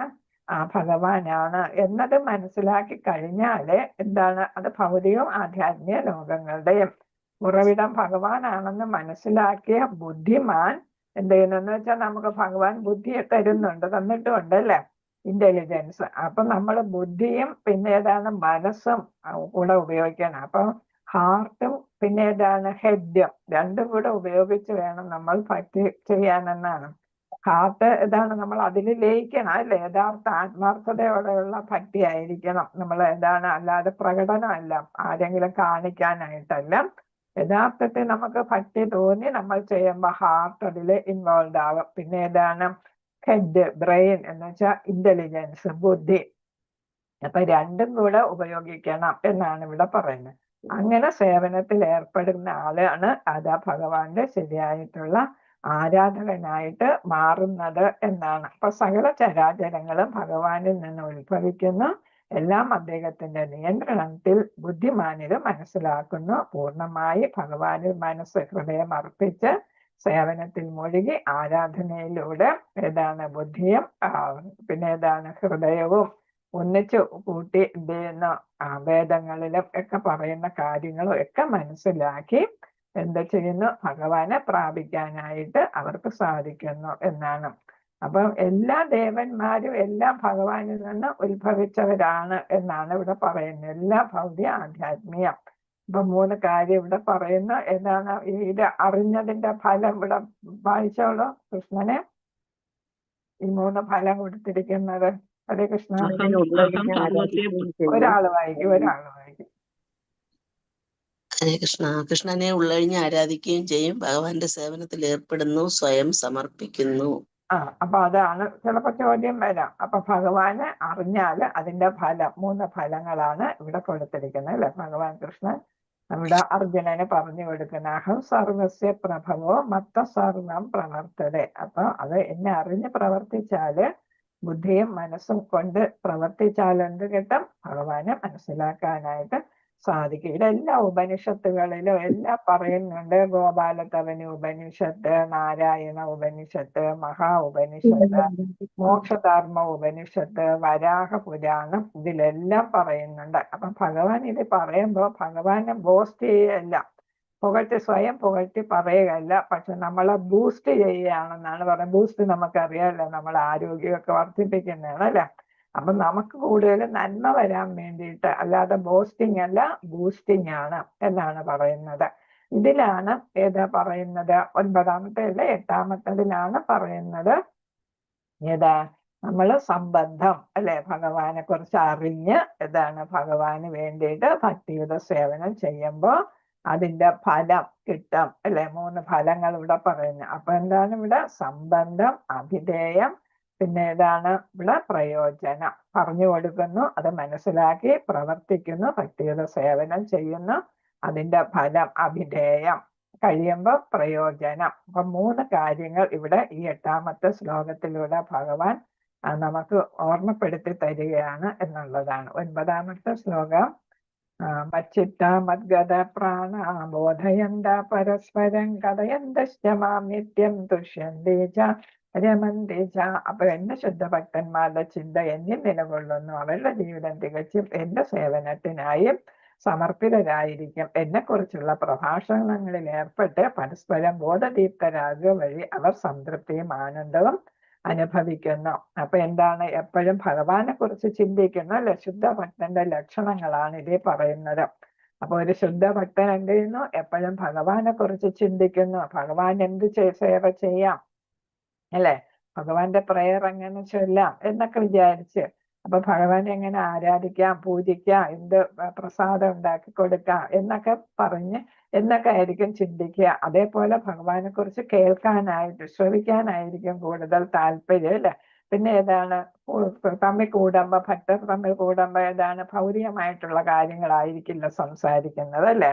അപ്പൊ നമ്മൾ ഇന്ന് എന്ത് കറി വെച്ചു എന്നൊന്നും ആയിരിക്കത്തില്ല, അല്ലെങ്കിൽ ഇന്ന് എത്ര പണം ഉണ്ടാക്കി, പുരുഷന്മാരാണെങ്കിലും അങ്ങനെയല്ല ചിന്തിക്കുക. പിന്നെ ആലോചിക്കുക, ഇന്ന് നമ്മൾ ഭഗവാനെ കുറിച്ച് എന്തൊക്കെ കേട്ടു എന്നൊക്കെ ഉള്ള കാര്യം, ആ ഗ്രന്ഥത്തിൽ എന്ത് പറയുന്നു, ഈ ഗ്രന്ഥത്തിൽ എന്ത് പറയുന്നു, അങ്ങനെയുള്ള കാര്യങ്ങളൊക്കെ ആയിരിക്കും പറയുന്നത്. അതാണ് ചർച്ച ചെയ്യുന്നത്. അപ്പൊ അങ്ങനെ ഭഗവാന്റെ സേവനത്തിൽ, ശ്രവണത്തിലൂടെയും കീർത്തനത്തിലൂടെയും സംവാദത്തിലൂടെയൊക്കെ എന്ത് ചെയ്യുന്നു? മുഴുകി സന്തോഷം കണ്ടെത്തും. അപ്പൊ അതിനാണ് സന്തോഷം. പണത്തിന്റെ കാര്യമൊക്കെ വരുമ്പോൾ പലപ്പോഴും നമുക്ക് സന്താപമാണ് വരിക അല്ലെ. അപ്പൊ മധ്യലീലയില് മധ്യലീല ചൈതന്യ മഹാപ്രഭു ഷാരിഖണ്ഡ് വനത്തിലൂടെ പോയപ്പോ അവിടുത്തെ മൃഗങ്ങളും കൂടെ ഡാൻസ് ചെയ്തു എന്നാണ് നമ്മൾ കേൾക്കുന്നത് അല്ലെ. അപ്പൊ ഭക്തന്റെ ഈ ഭഗവാനെ കുറിച്ചുള്ള കാര്യങ്ങൾ മനുഷ്യർ മാത്രമല്ല മനസ്സിലാക്കുന്നത്, മൃഗങ്ങൾ പോലും മനസ്സിലാക്കി അതിൽ പങ്കെടുക്കുന്നു എന്നാണ് പറയുന്നത്. അപ്പൊ നമ്മൾ സത്സംഗത്തിന്റെ ആവശ്യകത പറയുന്നു. ഇപ്പൊ നമുക്ക് കൂടുതലും ഇതിൽ വന്നിട്ടുള്ളവർക്ക് ഭൗതികമായിട്ടുള്ള കൂട്ടുകെട്ട് കുറവായിരിക്കും. അത് ഇതിന് ഉപമ പറയുന്ന ഒരു മത്സ്യത്തിനെ കരയിൽ പിടിച്ചിട്ട് വെപ്രാളമായിരിക്കും അല്ലെ.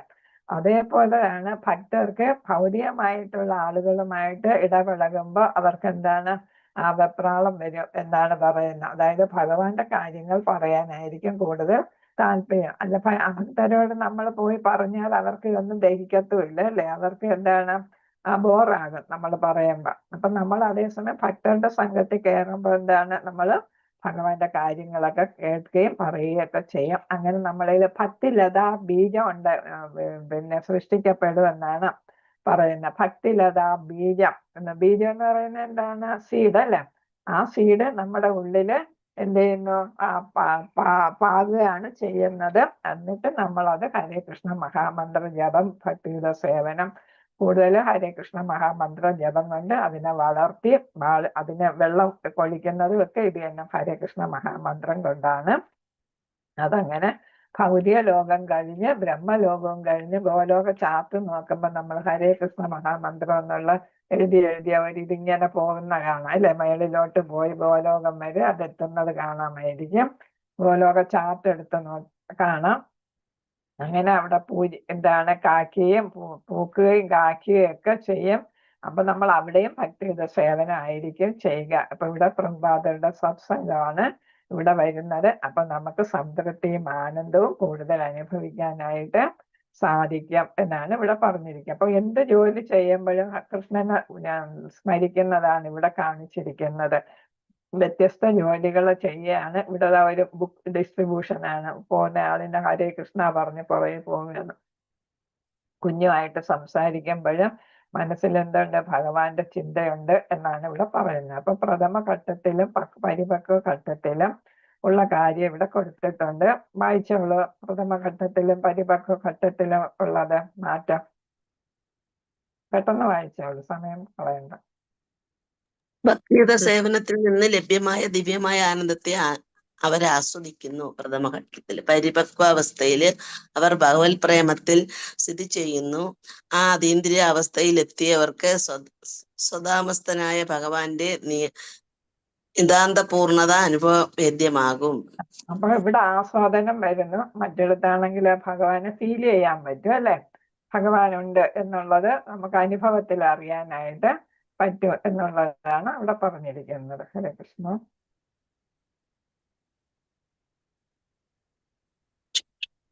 പിന്നെ ഇവിടെ യോഗയുടെ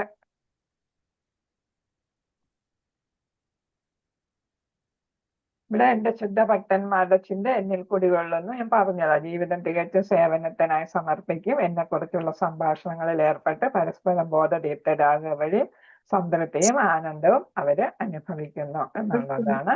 10ാമത്തെ ശ്ലോകം പറയുന്നത് ഇതാണ്. തേഷാം സതതയുക്താനാം ഭജതാം പ്രീതിപൂർവകം ദദാമി ബുദ്ധിയോഗം തം യേന മാമുപയാന്തി തേ. അപ്പൊ ആവശ്യമുള്ള ബുദ്ധിയോഗം ഞാൻ തരും എന്നാണ് ഇവിടെ പറയുന്നത്. 10ാമത്തെ ശ്ലോകത്തില് ഭഗവാൻ ഭക്തരോട് എങ്ങനെ പ്രതികരിക്കുന്നു അല്ലെ. 10ലും 11ലും നമ്മൾ പറഞ്ഞു. 11 തേഷാം ഏവ അനുകമ്പാർത്ഥം അഹം അജ്ഞാനജം തമഹ നാശയാമി ആത്മഭാവസ്ഥോ ജ്ഞാനദീപേന ഭാസത. അപ്പൊ ഇവിടെ ഫലങ്ങൾ പറയുന്നുണ്ട്. പ്രേമഭക്തിയോടെ എന്നെ സദാ ആരാധിക്കുന്നവർക്ക് എന്നെ പ്രാപിക്കാൻ ഉതകുന്ന ബുദ്ധിവിശേഷം ഞാൻ നൽകും എന്നാണ് ഇവിടെ ഭഗവാൻ പറയുന്നത്. അപ്പൊ നമുക്ക് എന്താണ് ഇന്റലിജൻസ് നമ്മൾ പറഞ്ഞല്ലേ, ബുദ്ധി എങ്ങനെ ഭഗവാനെ പ്രാപിക്കാം എന്നാണ് അത് പറയുന്നത്. അപ്പൊ യോഗയുടെ വിവിധ ഘട്ടങ്ങളെ കുറിച്ച് പറയുന്നുണ്ട്. ജ്ഞാനയോഗം, കർമ്മയോഗം, ബുദ്ധിയോഗം. അപ്പൊ ഇവിടെ നമുക്ക് ഏറ്റവും വേണ്ടത് ഏതാണ്? ബുദ്ധിയോഗം. ബുദ്ധിയോഗം എന്ന് പറയുന്നതാണ് ഭക്തിയോഗം. മറ്റു കർമ്മയോഗം, ജ്ഞാനയോഗം ഒക്കെ നമ്മൾ പഠിച്ചു കഴിഞ്ഞതാണ്. അപ്പൊ അതിനേക്കാൾ മെച്ചം ഏതാണ്? ജ്ഞാനയോഗത്തിൽ ഊഹാപോഹം ഒക്കെ വരുന്നുണ്ട്. കർമ്മയോഗത്തില് ഫലങ്ങൾ ഇച്ഛിച്ചുകൊണ്ട് ചെയ്യുന്നു. അതേസമയം ഭക്തിയോഗയില് എന്താണ്? ഒരാളുടെ ലക്ഷ്യം ഭഗവാനെ അറിയുകയും കൃഷ്ണാവബോധത്തിലും ഭക്തിപരമായ സേവനത്തിലും പൂർണ്ണമായി അന്വേഷിക്കുകയും ചെയ്യുമ്പോൾ എന്ത് ചെയ്യുന്നു? അവൻ ബുദ്ധിയോഗ അല്ലെങ്കിൽ ഭക്തിയോഗയിൽ പ്രവർത്തിക്കുന്നുവെന്ന് മനസ്സിലാക്കാം. എന്ന് വെച്ചാല് ഇതാണ് ഇന്റലിജൻസും പറഞ്ഞല്ലോ, ഇന്റലിജൻസോടുകൂടി അല്ലെ, ബുദ്ധിയോടുകൂടി പ്രവർത്തിക്കുന്നു. അപ്പൊ നമ്മൾ ഭഗവാനെ കുറിച്ച് കേൾക്കാനും ഭഗവാന് വേണ്ടി പ്രവർത്തിക്കാനും കിട്ടുന്ന അവസരമൊക്കെ നമ്മൾ എന്ത് ചെയ്യുക? അത് ശരിയായിട്ടുള്ള ഭക്തിയുത സേവനത്തിന് വേണ്ടിയിട്ട് നമ്മൾ ഉപയോഗിക്കണം. ആ ഭക്തനോട് ഭഗവാൻ എങ്ങനെ പ്രതികരിക്കുന്നു എന്നാണ് പറയുന്നത്. അപ്പൊ ഇവിടെ നമുക്കിപ്പോ പ്രഹ്ലാദനെ നോക്കിയാല് അല്ലെങ്കിൽ ധ്രുവനെ നോക്കിയാല് അവർക്കൊക്കെ എന്താണ്? പരീക്ഷത്തിനെ നോക്കിയാല് പരീക്ഷത്തിന് ബുദ്ധിയോഗം ആരുപദേശിക്കാമെന്ന് ശുഗമഹർഷി ഉപദേശിക്കാമെന്ന് അല്ലെ. അപ്പൊ ഇവിടെ ഗൃഹസ്ഥയാണെങ്കിലും സ്ത്രീ ആണെങ്കിലും അവർക്ക് ആഗ്രഹം വന്നപ്പോ അവരെ ഉപദേശിക്കാനായിട്ട് ഒരു ആചാര്യൻ എത്തി അല്ലെ. അപ്പൊ നമുക്ക് എവിടെയാണ് എന്നുള്ളതല്ല പ്രശ്നം. ഗൃഹസ്ഥയാണോ അല്ലെങ്കിൽ സന്യാസിയാണോ വാനപ്രസ്ഥമാണോ, ഏതവസ്ഥയിലായാലും നമ്മളെ സഹായിക്കാനായിട്ട് ഭഗവാൻ ആളിനെ വിടും എന്നുള്ളതാണ് ഇവിടെ പറയുന്നത്. അപ്പൊ ഇവിടെ നമ്മൾ എന്താണ്, ഒരുപാട് പേര് ഗുരുക്കന്മാർ, നാരദ മഹർഷി തന്നെ പലർക്കും ഗുരുവായിട്ട് മാറിയല്ലേ. ഇവൻ വ്യാസദേവന് തന്നെ ഗുരുവായിട്ടാണ് പ്രവർത്തിച്ചിരുന്നത് അല്ലെ. അപ്പൊ എന്തുകൊണ്ടാ വാസുദേവന് ദുഃഖം? ഭഗവാനെ പ്രകീർത്തിച്ച് എഴുതിയില്ലല്ലോ അങ്ങ് എന്നാണ് ചോദിച്ചത് അല്ലെ. അങ്ങനെയാണ് ഭാഗവത രചന നടത്തിയത് തന്നെ. പ്രഹ്ലാദന് വേണ്ട ഉപദേശങ്ങള് കയാതുവിന് നൽകിയ വഴി കിട്ടി. നാരദ മഹർഷി ധ്രുവന് ഉപദേശം കൊടുത്തു അല്ലെ. അപ്പം അതേപോലെ നമുക്ക് നമ്മളെ സഹായിക്കാൻ ഈ കാലഘട്ടത്തിലും വിശ്വനാഥ ചക്രവർത്തി, പിന്നെ ഏതാണ് നമ്മുടെ ശ്രീല പ്രഭുപാദ, അങ്ങനെ ഒരുപാട് പേര് നമ്മളെ സഹായിക്കാനായിട്ട് ഭഗവാൻ അയച്ച പ്രതിനിധികളായിട്ടുണ്ട്. അപ്പൊ അവരെല്ലാം സദാ ഭഗവാനെ കുറിച്ച് ചിന്തിക്കുവാനും ആരാധിക്കുവാനുള്ള ബുദ്ധി അവരിലൂടെയും ഭഗവാൻ നമുക്ക് നൽകുന്നു എന്നാണ് പറയുന്നത്. അങ്ങനെ നമുക്ക് തിരിച്ച് ധാമത്തിൽ എത്താനായിട്ട് സാധിക്കും. മനസ്സിൽ നിറയെ ഭക്തി ഉള്ളപ്പോ നമുക്ക് എന്താണ്, നമ്മൾ ശരിയായിട്ടുള്ള ഫോർമൽ ആയിട്ടുള്ള മനസ്സിൽ നിന്നുള്ള ഒരു ഭക്തി കൊണ്ടാണ് നമ്മൾ ഭഗവാനെ പൂജിക്കുന്നത്. അപ്പൊ ഇത് നമ്മൾ സത്സംഗത്തിൽ ചേരുമ്പോഴാണ്, നിങ്ങൾ ഇവിടെ ക്ലാസ്സിൽ കയറുമ്പോൾ ഞാൻ എന്ത് പഠിച്ചു, നിങ്ങൾ ഏത് പഠിച്ചു അല്ലെ എന്നൊക്കെയാണ് നമ്മൾ സംസാരിക്കുന്നത് അല്ലെ.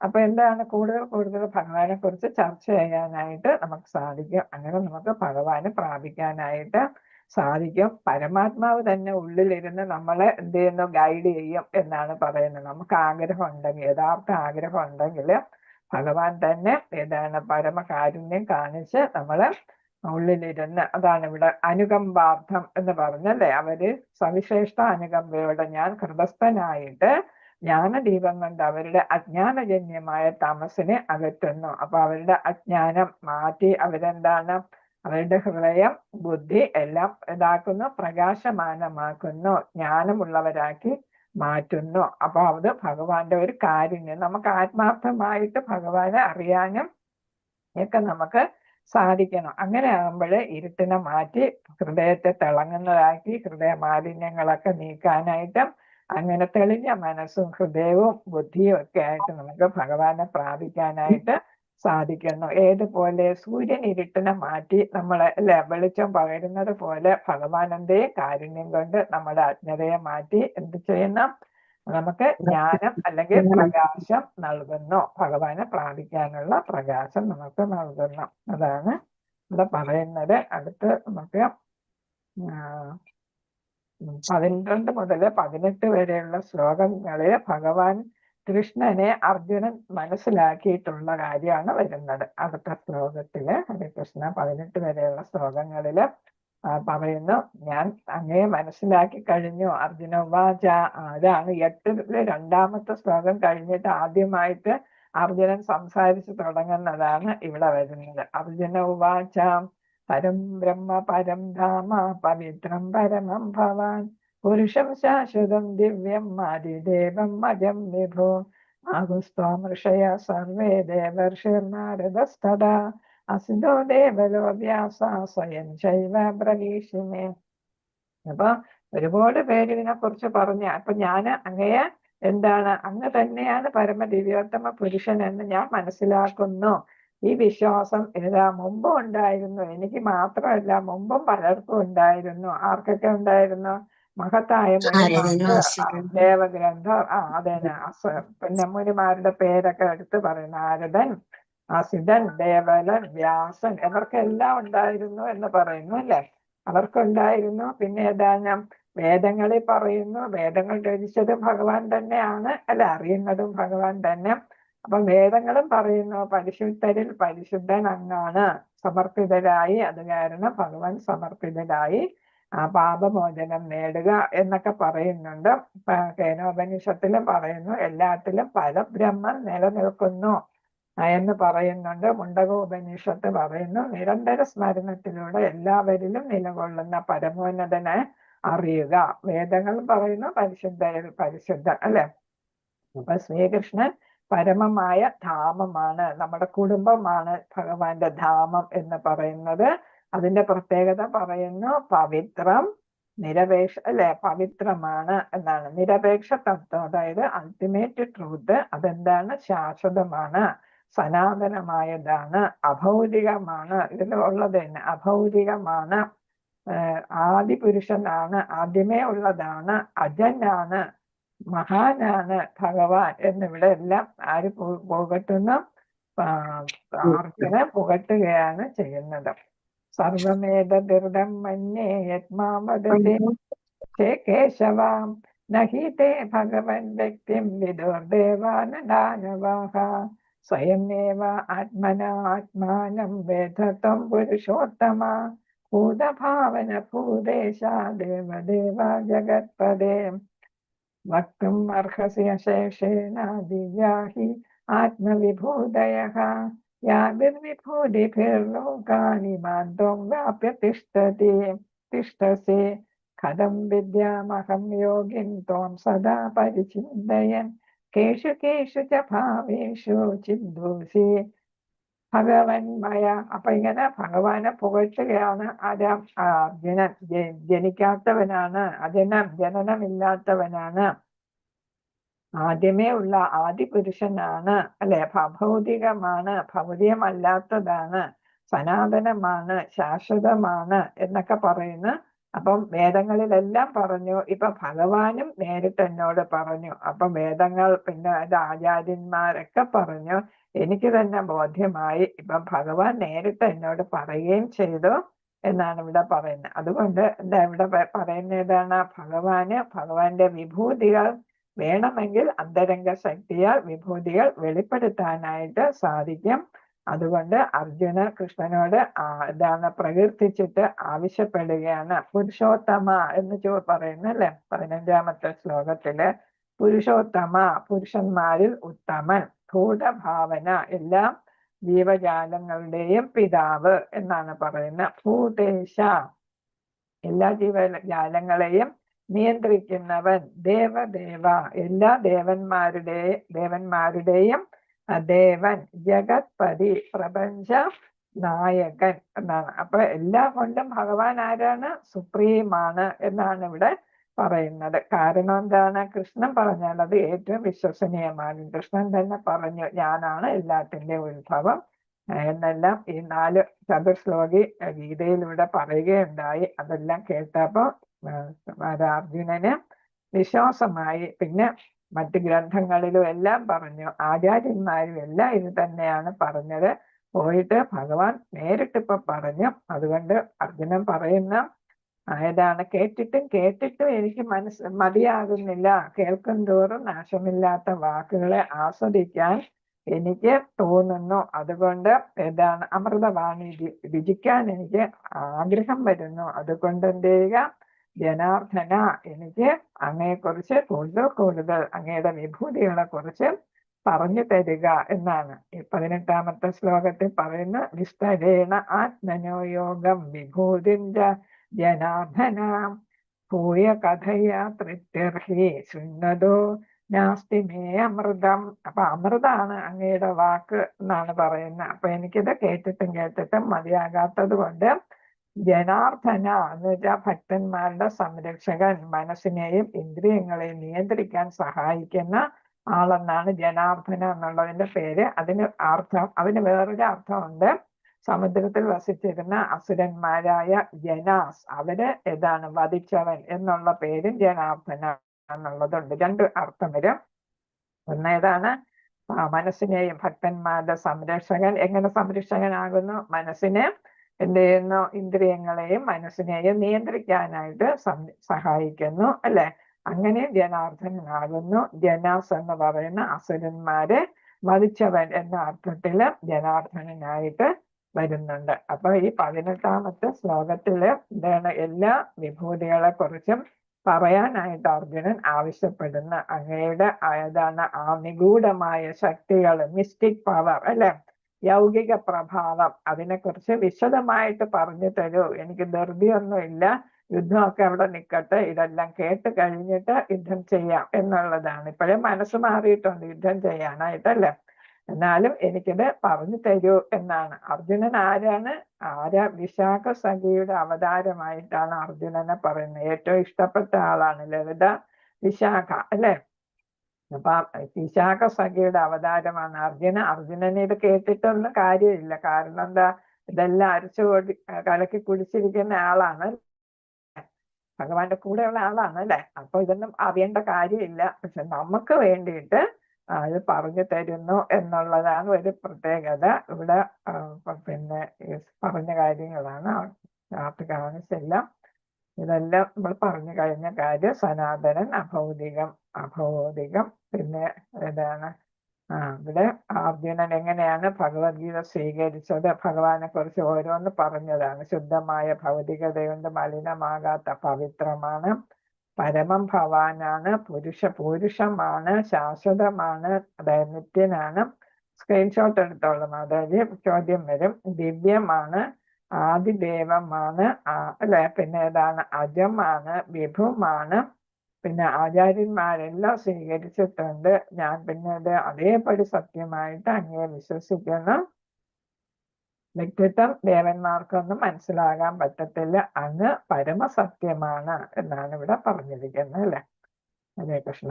പിന്നെ പറഞ്ഞതാണ് ഇതെല്ലാം ഞാൻ അതേപടി വിശ്വസിക്കുന്നു. പോരാഞ്ഞിട്ട് മറ്റുള്ളവരും എല്ലാം പറഞ്ഞു. ജഗത്തിന്റെ ഈശ്വര എന്നാണ്. ദേവന്മാർക്കെല്ലാം ഇഷ്ടപ്പെട്ട ആളാണ് ജഗത്തിന്റെ ഈശ്വര. അന്തരംഗ ശക്തിയാൽ മാത്രമേ അങ്ങയെ മനസ്സിലാക്കാനായിട്ട് സാധിക്കൂ. യോഗേശ്വരനായ കൃഷ്ണ, അങ്ങയെ ഞാൻ നിരന്തരം ധ്യാനിക്കുന്നു. അറിയുന്നതും എങ്ങനെ വേണം, അല്ലയോ പരമദൈവോത്തമ പുരുഷനായ ഭഗവാനെ, ഏതെല്ലാം രൂപത്തിലാണ് ഞാൻ അങ്ങയെ ഓർക്കേണ്ടതെന്ന് പറഞ്ഞു തരും. അപ്പൊ വിഭൂതികൾ പറഞ്ഞു തരാനായിട്ട് എനിക്ക് കേട്ടിട്ടും മതിയാകുന്നില്ല.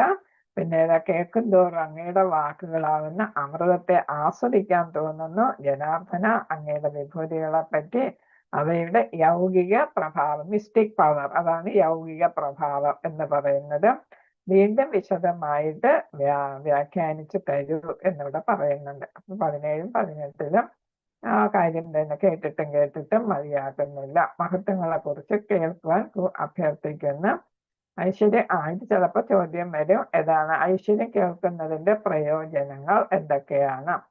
ഒരാൾ കൃഷ്ണനെ കുറിച്ച് കേട്ടിട്ട് ഒരിക്കലും മതി വരില്ല. ഭാഗവതത്തിൽ പറയുന്നു, ശൗനക ഋഷി മുതൽ സൂത ഗോസ്വാമി വരെ, എന്നുവെച്ചാൽ അവിടെ കൂടി എല്ലാവർക്കും പറഞ്ഞിട്ടും കേട്ടിട്ടും മതിയായില്ല എന്നുള്ള പ്രശ്രവണ ഭഗവത് ഭക്തി എന്തെയ്യുന്നു, വർദ്ധിപ്പിക്കുന്നു. എപ്പോഴും കൃഷ്ണനെ കുറിച്ച് ചിന്തിക്കാൻ ഇടയാകുന്നു. അങ്ങനെ കൃഷ്ണനെ സ്മരിക്കുക വഴി ഒരാൾക്ക് അമൃതത്വം ആസ്വദിക്കാനായിട്ട് സാധിക്കും. എന്ന് വെച്ചാൽ അമൃതത്വം എന്ന് പറയുന്നത് നാശമില്ലാത്ത അവസ്ഥ. എന്ന് വെച്ചാൽ നമുക്കെല്ലാം എവിടെ എത്താൻ പറ്റും? ഭഗവാന്റെ ധാമത്തിലെത്താനായിട്ട് സാധിക്കും. പിന്നെ അർജുനൻ ആവശ്യപ്പെടുന്നതിന്റെ കാരണം ഇത് സ്ക്രീൻഷോട്ട് എടുത്തോളൂ.